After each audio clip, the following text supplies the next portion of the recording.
Chapter 8 Little Mouse is in the house. Everybody went crazy when Little Mouse came running into the all-purpose room. Yo, yo, yo, he shouted. Rappers always say yo, nobody knows why. And now, said Mrs. Stoker, it's time for a guest speaker. Put your hands together. For my nephew, Little Mouse. There was a roar like a jet engine in the all-purpose room. Do not do the mouse, kids started chanting. Do the mouse. Little Mouse ran to the front of the room and jumped on the stage. He did the mouse dance for a few seconds, and then he grabbed the mic and started rapping. I'm happy as a clam. I'm happy as a clam. Who decided clams are happy? I say it's a sham. Life ain't so grand when you are living in the sand. Life is a dude when you live in mud and crud. Hey, that's not how the happy little clam goes, Neil yelled in my ear. Don't wanna be a clam, Sam I am. It's not my jam. I'd rather read my spam than be a clam. He must have forgotten the words, I shouted to Lil.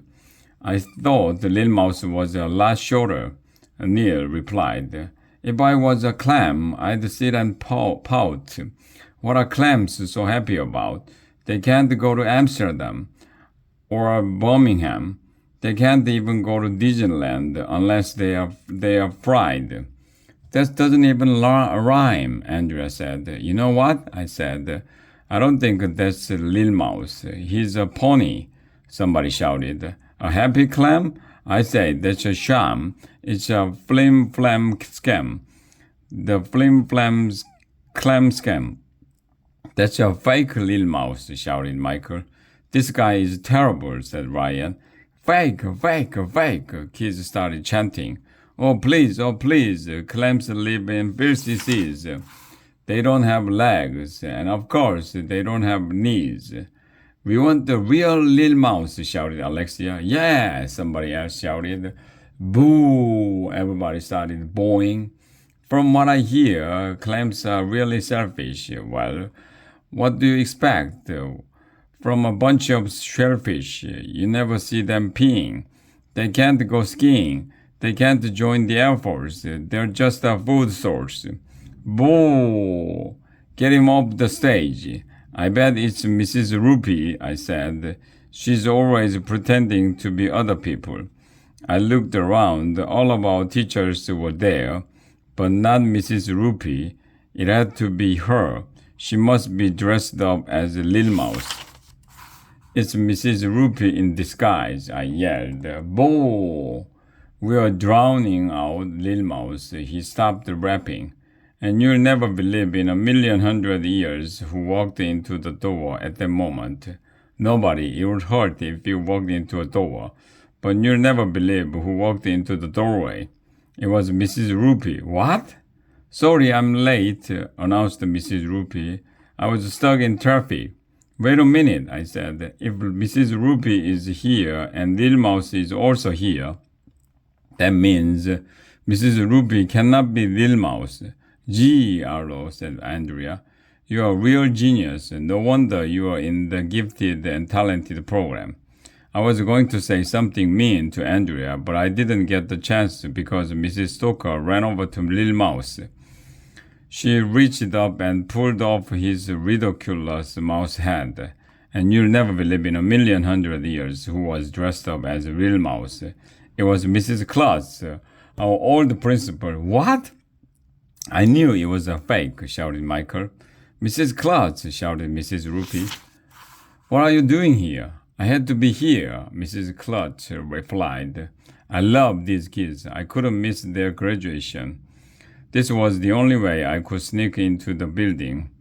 That's when the weirdest thing in the history of the world happened. You'll never believe who walked into the door at that moment. Nobody. Didn't we go over this already? But you'll never believe who walked into the doorway. It was Dr. Covers, the president of the Board of Education. What? Dr. Covers looked around and saw Mr. Klutz. Klutz, he shouted. I told you to stay off school grounds. What are you doing in that mouse costume?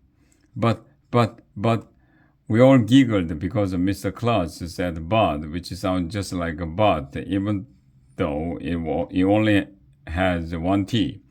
"Gotta run," said Mr. Claus, and he ran off the stage. Dr. Covers chased him out of the all-purpose room.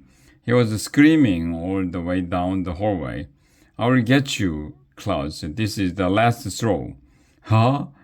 What did straws have to do with anything?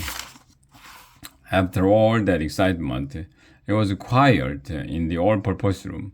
I had a moment to think about what had happened, and that's when it hit me. Mrs. Stoker must have been lying to us the whole time. She wasn't Lil Mouse's aunt.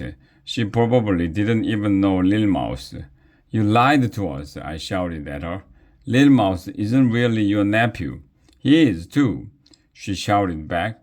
"You've got to believe me. Lil Mouse told me he would come to your graduation, but his flight home from England was cancelled. So I asked Mr. Claus to take his place. I am so sorry." Then Mrs. Stoker started crying. "Liar, liar, liar," everybody started chanting. That's when the weirdest thing in the history of the world happened. You'll never believe who walked into the door at that moment. Asterisk. Do we really have to go through this again? It was Lil Mouse, the real Lil Mouse. "Lil Mouse is in the house," he shouted. He ran over and gave Mrs. Stoker a hug. "I felt so bad after my flight was cancelled," he told her. "I rented a private jet so I could be here. I couldn't let down my favorite aunt. Is it too late for me to sing a song?" "No," everybody shouted. "Do the mouse," we all chanted. "Do the mouse." Lil Mouse did the mouse. Then he grabbed the microphone and started rapping. "I'm happy as a clam. I'm happy as a clam. Who decided clams are happy? I say it's a sham." Well, you know the rest of the song.